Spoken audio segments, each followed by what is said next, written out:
Boa noite, sejam bem-vindos a mais uma noite, mais uma mensagem do Evangelho, mais um aprendizado para nós. Relembrarmos os ensinamentos de Jesus, para que a gente, aprendendo, a gente possa colocar em prática.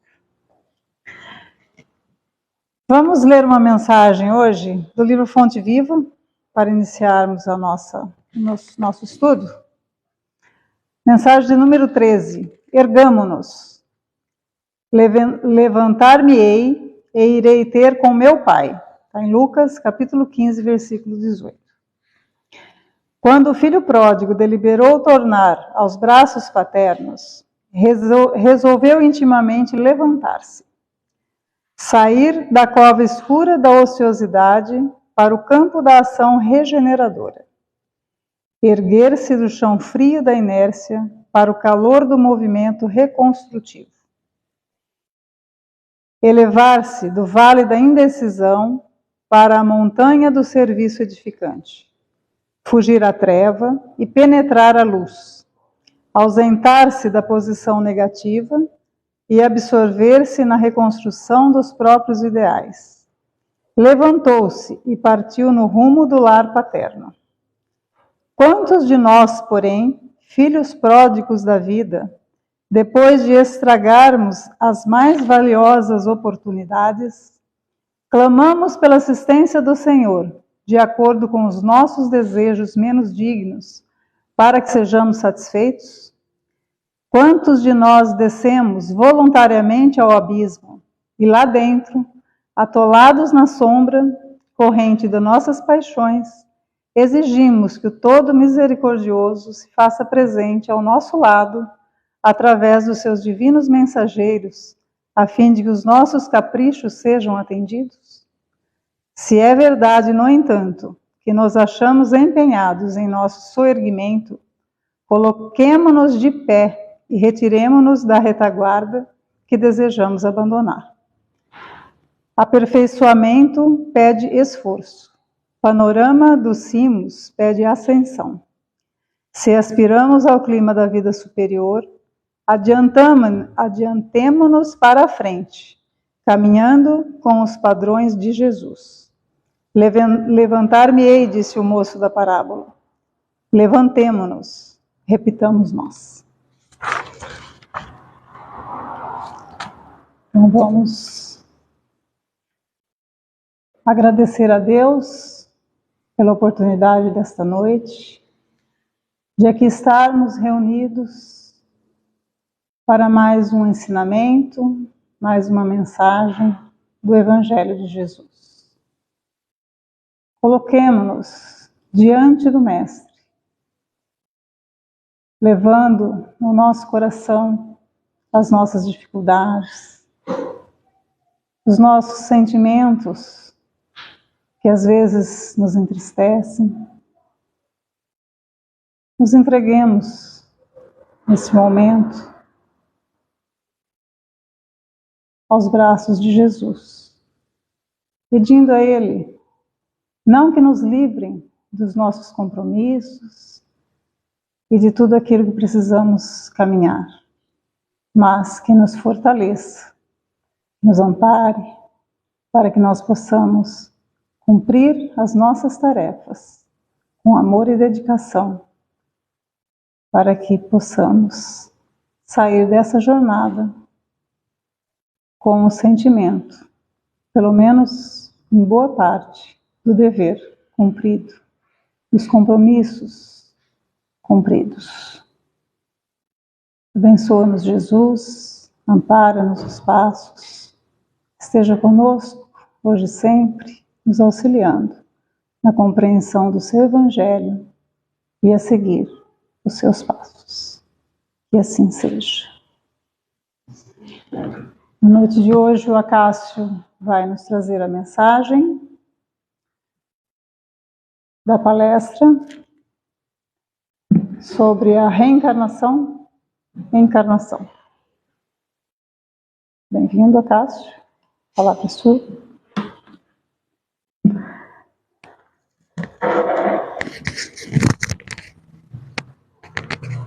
E o microfone também. E o microfone também.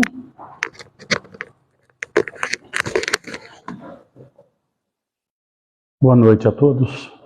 Boa noite.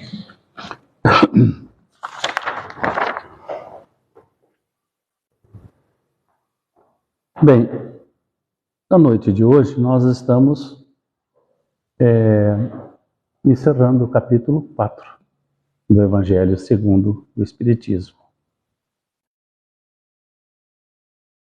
Um capítulo relativamente curto, né? Mas composto de manancial de belíssimas informações que tem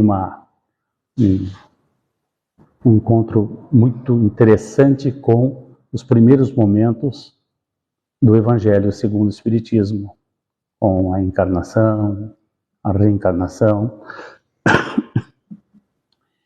E muito interessante a leitura e o estudo dos temas propostos nesse capítulo, capítulo 4, trabalhando com as duas obras, o Evangelho e o Livro dos Espíritos. Muito bem, fechando então o capítulo 4, nós encontramos ali dois tópicos finais, né? E Kardec propõe a necessidade da encarnação e o limite, não nessa ordem, o limite da encarnação. Nós vamos conversar um pouco sobre esses dois subtemas, esses dois tópicos, fechando então o capítulo 4 do Evangelho segundo o Espiritismo. Limites da encarnação. Então, é a questão que se destaca logo em princípio, se há um limite para esses mergulhos carnais, né? A roupagem física nas diversas casas que estão no universo. A Terra é um desses locais. A resposta é não. E para que se acentue este não, que não há um limite para a reencarnação, Kardec nos remete a uma condição básica da nossa doutrina que vem da nossa formação, da nossa criação. Nós encontramos na questão 115 do Livro dos Espíritos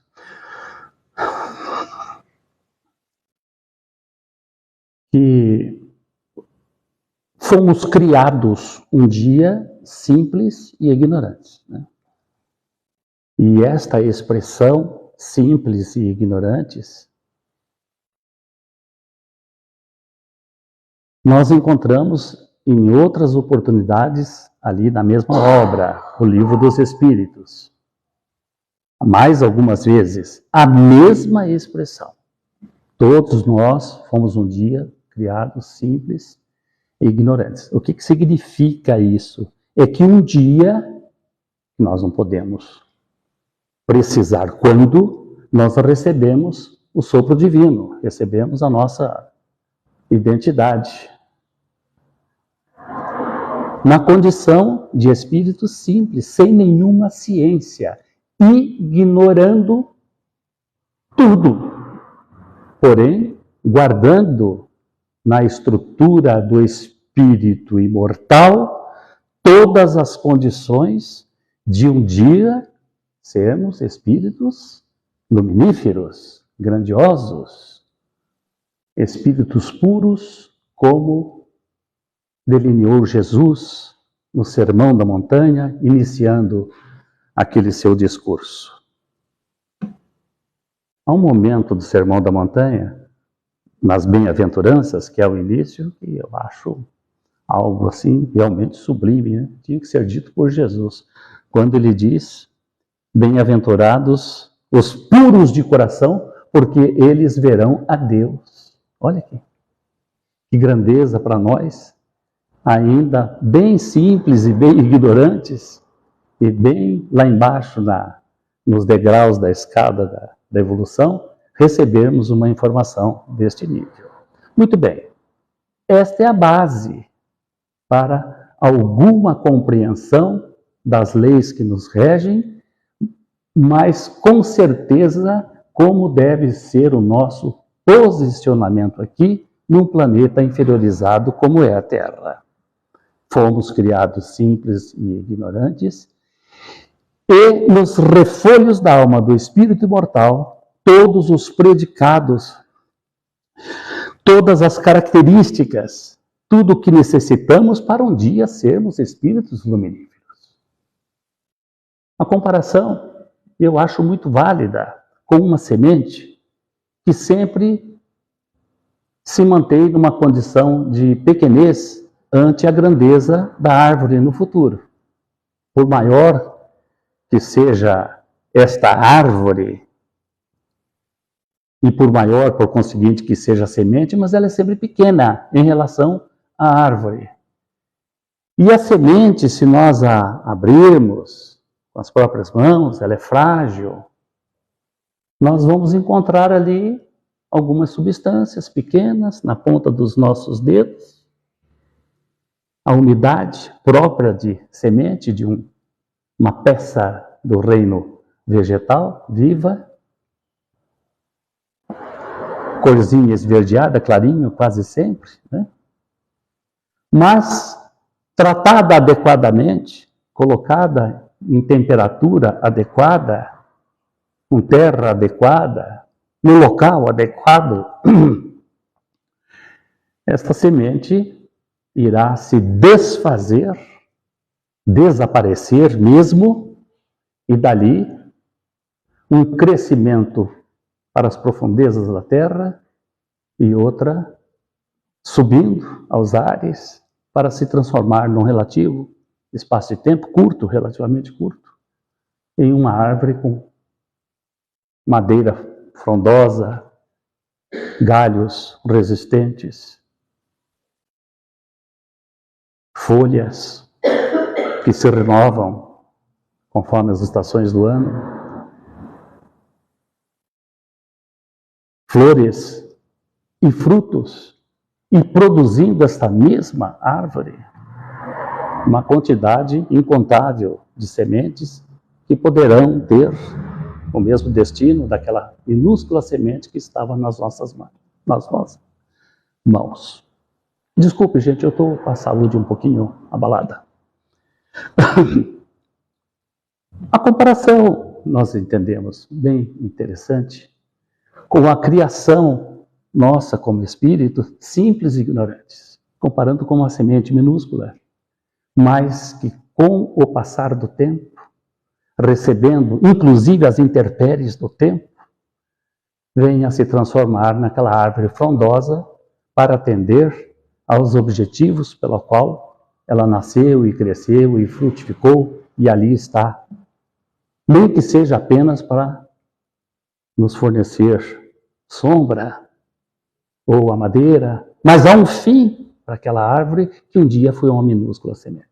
Nós guardamos dentro de nós, quando da nossa criação, esses recursos para um dia, no nosso planeta, no nosso mundo, vermos espíritos da condição de uma Madre Teresa de Calcutá, de um Barçanufo, de tantos outros, de uma grandeza nas suas propostas de vida, servindo-nos de exemplos sobre qualquer apreciação, sobre qualquer maneira que queiramos vê-los, e de tantos outros incontáveis que não figuram nas páginas da história, mas vêm com uma missão a realizar. Ora, dizer que há um limite para a encarnação, no nosso caso, num planeta inferiorizado, aqui como a Terra, ou em incontáveis orbes que estão no universo, seria tornar a doutrina espírita uma doutrina frágil, claudicante mesmo, manca, e talvez não vigorasse fora do século XIX, quando Kardec nos trouxe, se atestasse isto. Assim como a leitura que foi feita agora há pouco pela Cecília Emmanuel, numa menção à parábola do filho pródigo, certo? Explicar essa parábola de Jesus sem o dispositivo da reencarnação é um absurdo. Aliás, a maioria dos ensinos de Jesus, sem a lei da reencarnação, tornam-se frágeis, pífias mesmo. Então, limites para a encarnação não existe, porque seria entrar em choque com os próprios princípios da doutrina espírita, que não fala em salvação, fala em evolução do espírito através de múltiplas experiências carnais, em diversos mundos. E dentro dessa estrutura de cada um de nós, sem exceção, existe um recurso chamado livre-arbítrio. É a utilização deste recurso que faz com que nós possamos antecipar certas situações e, utilizando uma palavra da alta espiritualidade, na questão 169 do Livro dos Espíritos, podemos nos poupar de certas situações na utilização do nosso livre-arbítrio e diminuir esse número de encarnações em planetas inferiorizados, aonde prevalece ainda o mal. Isso para os mais, aqueles voltados ao seu progresso individual e conscientes da sua responsabilidade perante aqueles que o circundam.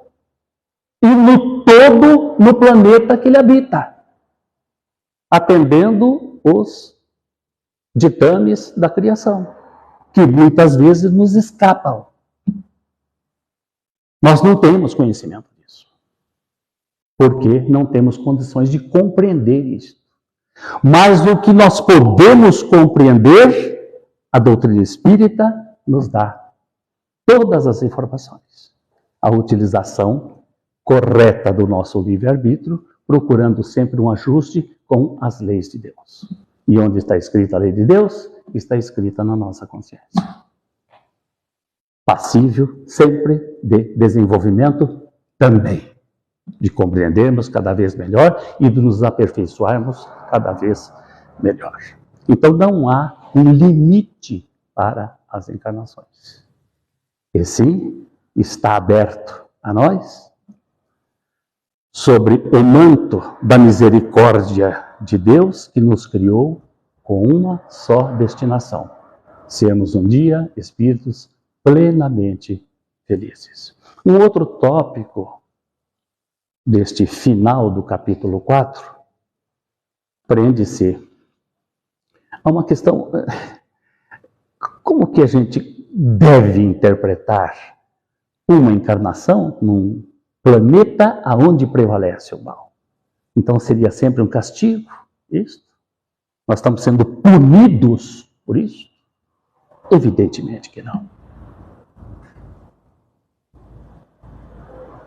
Nós estamos no planeta onde devemos estar, compondo esta população, este planeta, que é o local onde nós temos o que necessitamos e o que merecemos.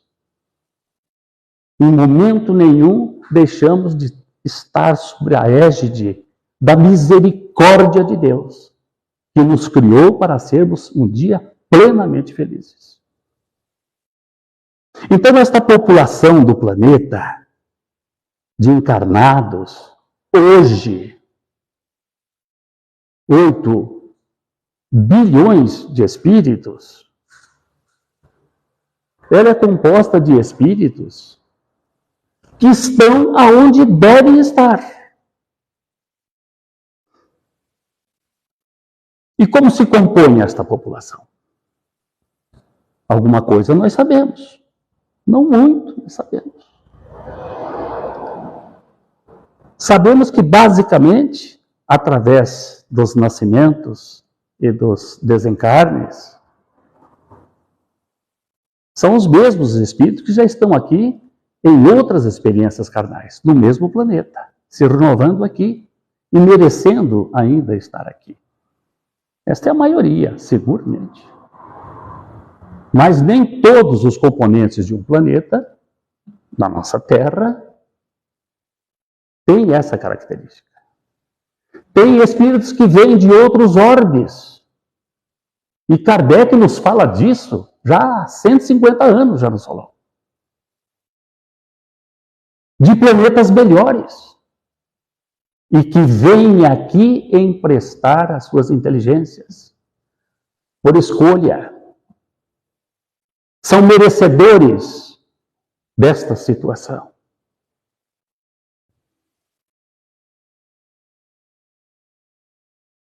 O nosso sistema solar completo.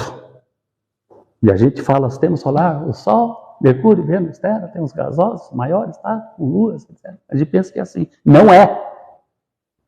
É muito mais.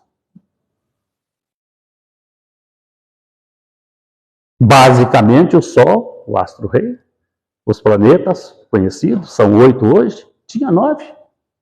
Mas defenestraram o coitadinho do Plutão. Eu tenho pena dele. Vocês sabiam? O Plutão, ele foi defenestrado porque descobriram ele esses dias, 1930, gente. E agora parece que 2006, né? Já expulsaram ele. Mas é porque tinha 3 condições básicas para permanecer para ser planeta. Ele preenchia 2, na terceira ele foi reprovado. Que é incrível, gente. A gente não traz, é um simbolismo para nós espíritas. Ele tinha que fazer uma varredura em torno de si e ele não fez. Ele não consegue porque ele é muito pequeno. Tem muito mais astros aí, maiores que ele.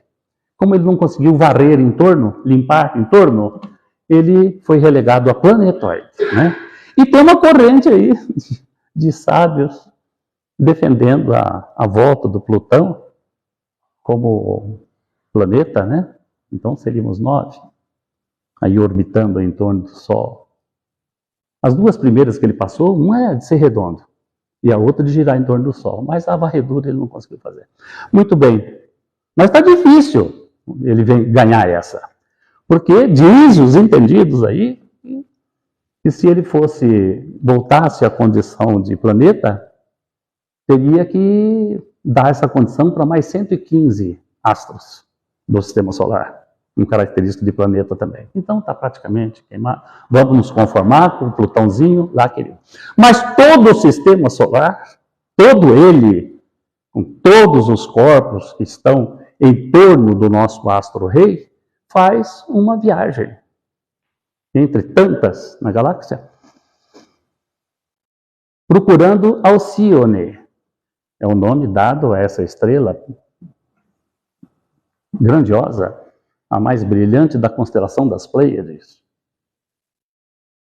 E o Sol, com todo o seu séquito, vai até lá, numa elipse incrível, viajando a milhares de quilômetros por hora, passa mais ou menos perto de Alcíone e retorna. Isto é um dos movimentos que o sistema solar faz, e por extensão nós também fazemos, a Terra também faz, lógico, nós estamos fazendo. E lá faz como se fosse fazer uma mesura para Alcíone.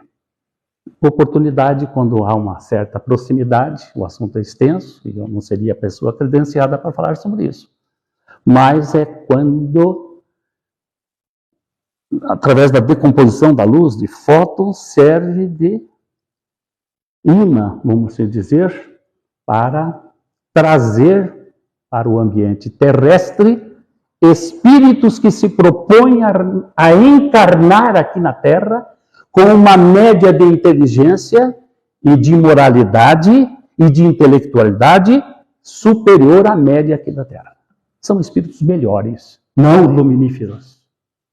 Então essa composição, essa viagem que o sistema solar faz, demora 13 mil anos para ir, 13 mil para voltar. É lógico, são 26 mil anos para se completar o ciclo total. Muito bem. Então, essa população de 8 bilhões de espíritos é composta de espíritos daqui, que se renovam, desencarnam, reencarnam aqui, de espírito que vem de outros orbes, citamos apenas aqui rapidamente de Alcione, mas tem de outros orbes também. Tem espíritos que vêm de outros orbes, exilados de lá, que continuam sendo mandados aqui para planetas inferiorizados, entre eles a Terra, e daqui da mesma maneira. Espíritos que são exilados daqui para mundos inferiorizados. Então, é um processo complexo esta composição da população de encarnados no planeta, que nós não sabemos avaliar. Entre esses processos que se nos escapam está aquilo que a gente conhece muito pouco, que é a lei do merecimento. A gente sabe um pouco. Sabemos que estamos sobre o manto da misericórdia de Deus. Mas como funciona este manto, a misericórdia de Deus, nós não sabemos. O que levou o Chico Xavier, em certa oportunidade, a afirmar que nós reencarnamos aqui na Terra, nós, incluindo aí os espíritas, pela misericórdia de Deus. E não por uma questão de direito de reencarnar. Que temos feito muito pouco, temos utilizado muito mal do nosso livre-arbítrio. Achamos que fazemos coisas, mas não fazemos. Estamos muito distantes.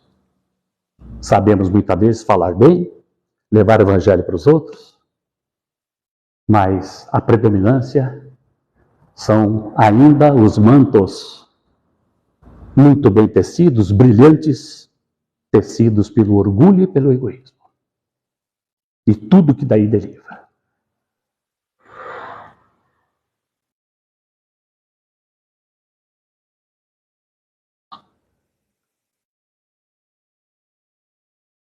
Nós não sabemos atravessar uma rua.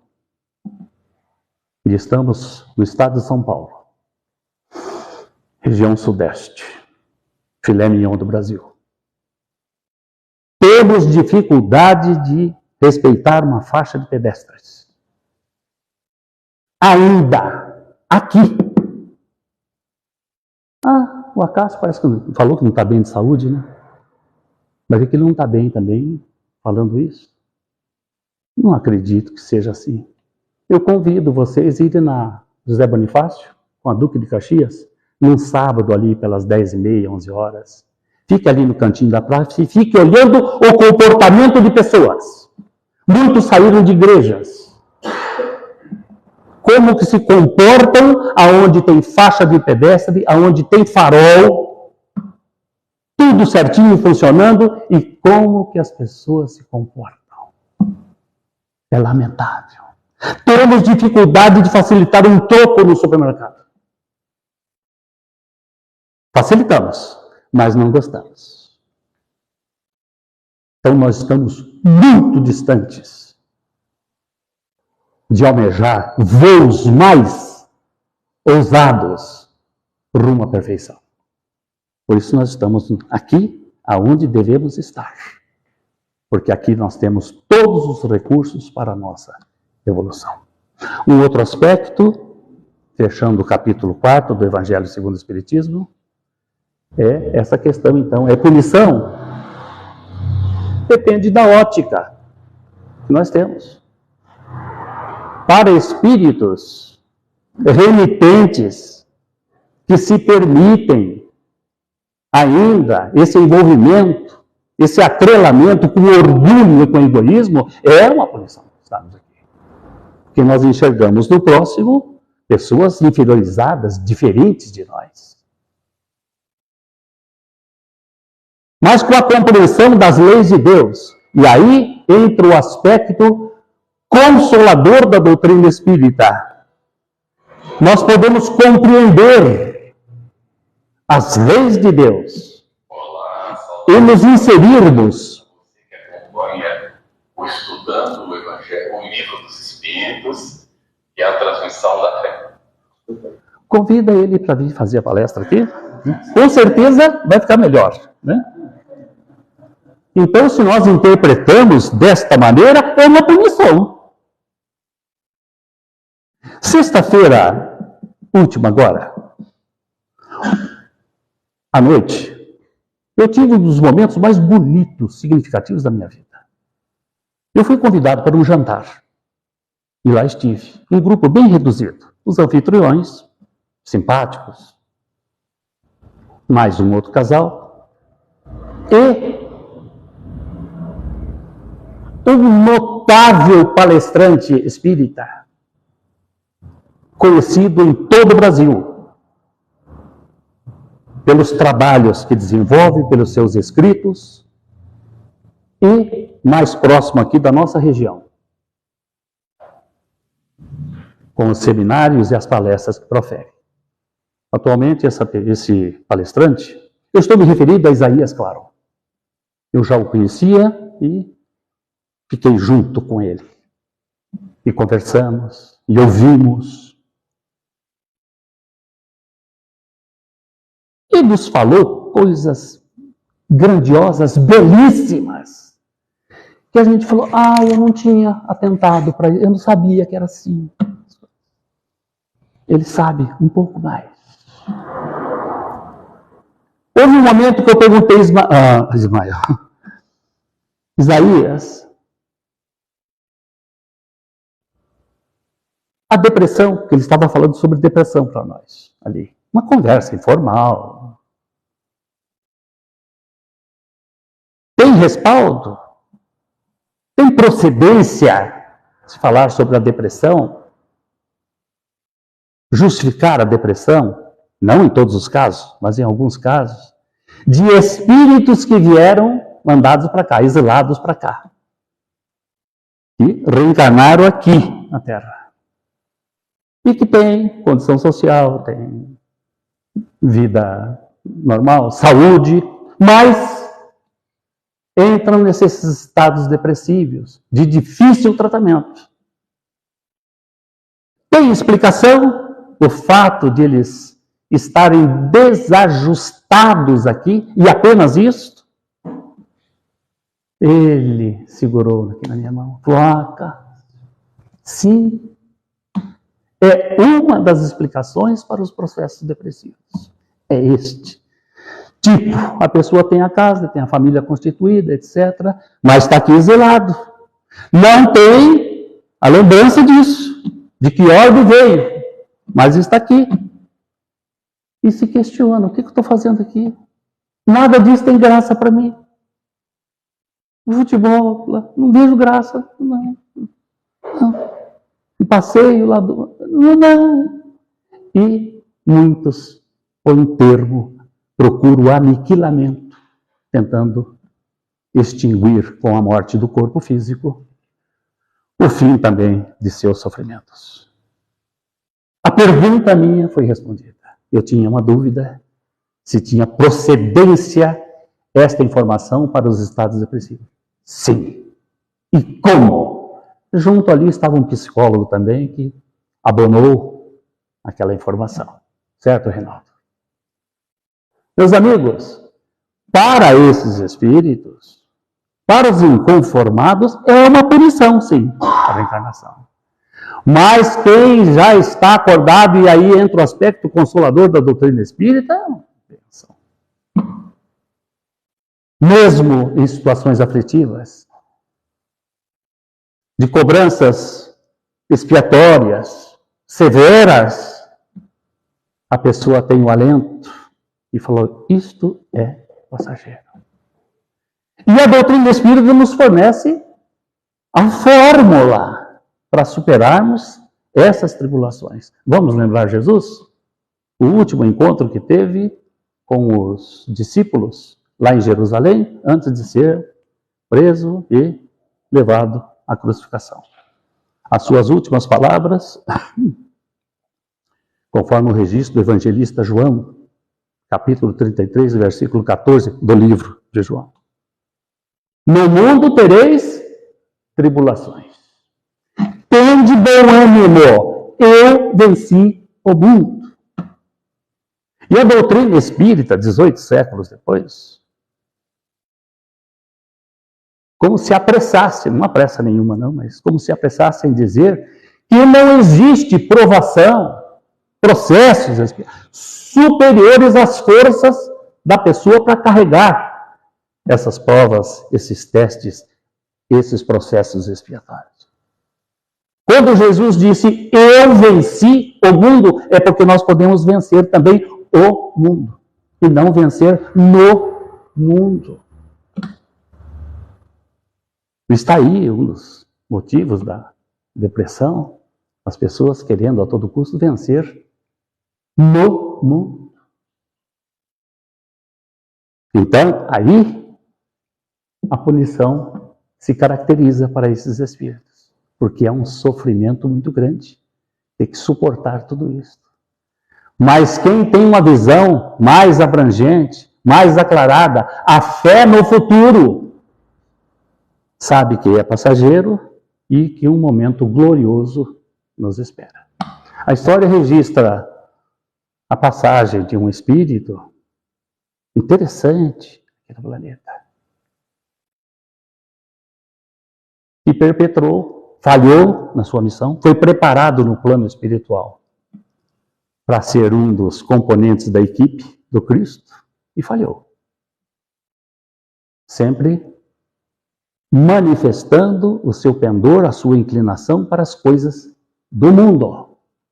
Estou me referindo a Judas Iscariotes. Após o desencarne dele, pela via do suicídio, possivelmente, uma sequência de encarnações extremamente dolorosas e curtas, possivelmente, não há registro disso. Mas há um fecho interessante logo em seguida, não demorou muito, como Joana d'Arc, a heroína de França, numa existência curtíssima de cerca de 20 anos. Informa-nos Humberto de Campos, pelas mãos de Francisco Cândido Xavier, que ali, nesta encarnação de Judas, ele se desfez pelo seu procedimento e pelos processos expiatórios que teve que se submeter, onde o deslize maior foi o suicídio. Ele se desfez das cicatrizes que mostravam a irregularidade no seu corpo perispiritual.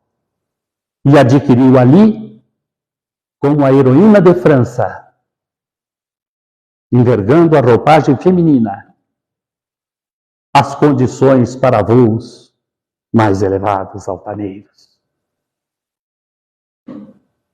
Então, com essa conscientização, e é num crescendo constante, quanto mais se tem, mais se quer, através do servir, da prática do bem, do cumprimento da lei de Deus. Algumas pessoas podem perguntar, mas onde que está escrita mesmo a lei de Deus? A resposta é muito pequenininha, 2 palavrinhas só, na consciência. A doutrina espírita nos socorre e nos explica que as leis de Deus podem ser também traduzidas através de trabalho e cumprimento do dever. Trabalho, a mais clara definição que eu já vi até hoje na minha vida. Definição de trabalho. Porque quem perguntou a alta espiritualidade foi Kardec. E ele sabia fazer perguntas. Como ninguém. Kardec, componente da corte de Jesus. Ele pergunta assim como se fosse de nós. Ele falou, o que se deve entender? Questão 675 do Livro dos Espíritos. O que se deve entender por trabalho? São as nossas ocupações do dia a dia? Quem conserta piano vai lá para a oficina para consertar piano? Quem fabrica piano é lá? O bancário vai para o banco? A professora vai para a escola? É isto o trabalho? As ocupações materiais? Kardec pergunta assim, vejam lá, questão 675. Não é. Trabalho, resumindo, senão, trabalho é toda ocupação útil. Então, quem se ocupa utilmente na sua existência, ele está cumprindo a lei de Deus, independentemente de religião. E até se tem religião, não precisa. Acontece que a doutrina espírita entra na história para nos ajudar a proceder melhor ainda. Para fazer com que você seja melhor hoje do que foi ontem, e amanhã melhor do que hoje. E ao término de uma existência corporal, de uma encarnação, retornar melhor do que quando chegou. Há uma semana atrás,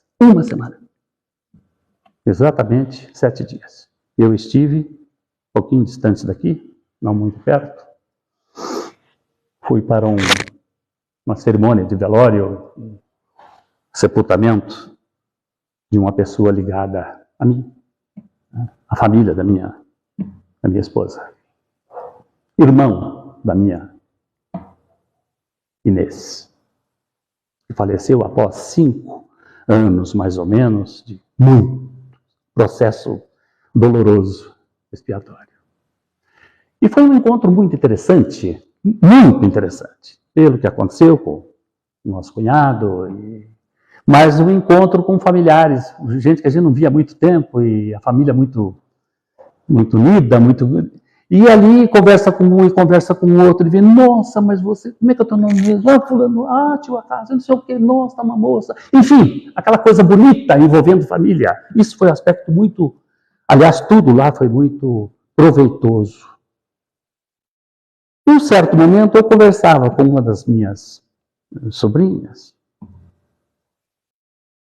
uma moça muito bonita, elegante mesmo, parecia um manequim, morena, linda. 2 irmãs, as duas muito bonitas, e tem um carinho muito grande pela Denise e pela Daniele. E a gente conversando ali, etc. Eu falei, Daniele, a Luísa está com quanto? 4, 5 anos? 5, tio, vai fazer agora. Eu falei, que belezinha. Eu olhei para a Denise, ela pôs a mão na barriguinha assim, naquele corpo escultural que ela tem, muito bonito.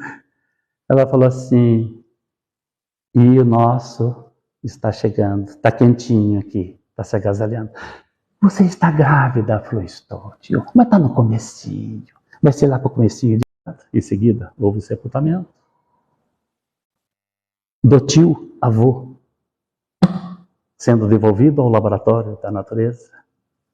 E no aparelho reprodutor daquela moça, a Denise, um corpinho chegando. Informação para mais uma encarnação. É a dinâmica, a beleza da vida, e que a doutrina espírita, com seu aspecto consolador, nos ensina como encararmos estas situações, com as partidas, com as chegadas, a necessidade da encarnação, e o que podemos aprender com esta lei grandiosa, que se chama o mergulho carnal, no planeta adequado, aonde deveremos estar. Questão 169. Eu havia pensado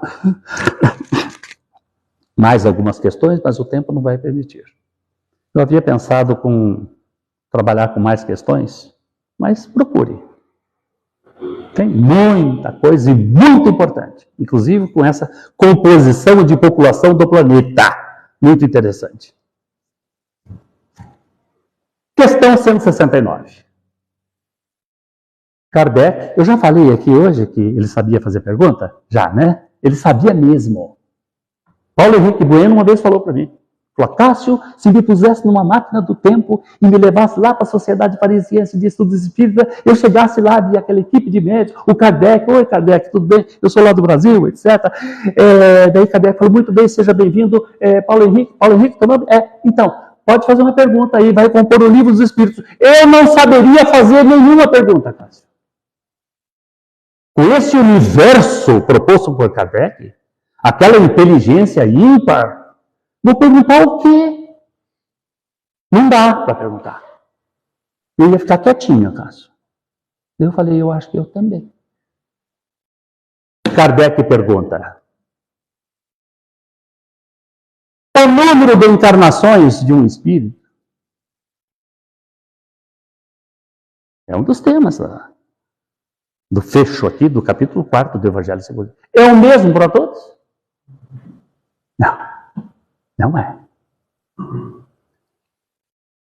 E na curta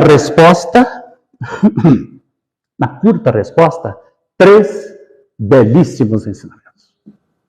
Característica das questões propostas por Kardec e das respostas que ele registrou. O leque, a abrangência que suscitam em nós reflexões para estudo. Primeira informação, o número não é igual, e explica por quê. É a segunda informação. Porque uns se poupam de certas situações, se antecipam às situações. Outros não. Livre-arbítrio.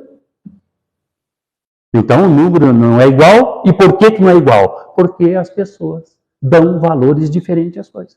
Desde a tenra idade do espírito na condição de espírito. Também mostrando as suas inclinações, as suas propostas.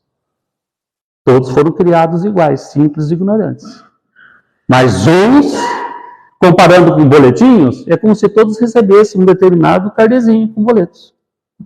Um faz um esforço um pouco mais, falou, vou acertar mais de um esse mês. Vou aproveitar o 13º, mais o bônusinho que saiu, e vou antecipar. Vai terminar antes aquele carnezinho, se habilitando a voos mais elevados na escala ascensional do espírito imortal. Mas não para aí. A resposta é curta, mas tem mais informações. Contudo, o número de encarnações para todos os espíritos é muito grande. Mesmo aqueles que se antecipam, que se poupam de certas situações, que tem que encarnar menos em planetas inferiorizados, que souberam utilizar melhor seu livro. Mesmo para esses, o número de encarnações é muito grande para todos. E a última grande informação, porque o progresso é quase infinito. E nós nos jaquetamos muitas vezes, eu já estou, né? Estamos muito distantes. Por isso que Chico Xavier, quando começava a elogiar muito ele falava, gente, vocês são muito bondosos. Eu não sou nada disso, não. Ele sabia que não era. O que ele sabia que não era? Toda aquela grandeza que falavam dele, mas, sobretudo, ele estava muito distante daquilo que falavam dele. Ele estava ainda na escala, nos degraus da escada da evolução, ainda tinha muitos degraus para galgar, para dizer que eu subi um pouquinho. Ele tinha consciência disso. Meus amigos, quantos luminares estiveram já aqui entre nós? Incontáveis. Não estão trazendo nenhuma novidade. Estão dizendo sempre a mesma coisa. Umas de uma maneira, outros de outra maneira, mas a mensagem é a mesma. E nós já falamos um pouquinho aqui, repetindo esses grandes. A utilização do nosso livre-arbítrio, seguindo a lei de Deus, trabalho e dever, e por aí vai. Mas Maria Dolores, pelas mãos de Chico Xavier, aquela que um dia falou que a Terra é uma grande escola, olha que coisa bonita, que novidade! Na voz dela é novidade, porque ela disse na grande escola da vida, a Terra. Do quanto anoto e conheço, toda alegria tem preço, seja na terra ou no além. Ama e crê, serve e perdoa. A dor que te desafia é bênção de cada dia, degrau de ascensão ao bem. É a mensagem de Maria Dolores. Pois essa Maria Dolores, pelas mãos do mesmo Chico Xavier, nos dá um roteiro belíssimo para que a gente deixe de ver encarnação como punição. Lugar de sofrimento. Que eu sou um pecador. E passe a enxergar assim. Amo-no, como nos convocou Jesus, se despedindo aqui de nós, na condição de encarnado e sacerdote. Fala-nos, Maria Dolores, pelas mãos do Chico. Coração, ouve. Se queres a bênção da paz constante, trabalha e segue adiante, cumprindo o próprio dever, para vencer no caminho tristeza, treva, pesar, muito mais do que lembrar. A vida roga esquecer. Esquece as mágoas sofridas, as horas de céu cinzento, o azedume, o desalento, os tempos de provação. Reforça-te dia a dia. Não pares contando lutas. Progresso é o lema que escutas no mundo em transformação. Tudo busca vanguarda. A flor converte-se em fruto. Do cascalho rijo e bruto, eis o diamante a surgir. O fio forma um agasalho. A própria noite se esquece na aurora que resplandece, buscando a luz do porvir. Da própria queda no erro, levanta-te e segue à frente. Servindo incessantemente, tudo podes refazer. Não te detenhas na angústia. Ante o mal, prossegue ouvida, pois as próprias nódoas da vida, a vida pede esquecer. Obrigado.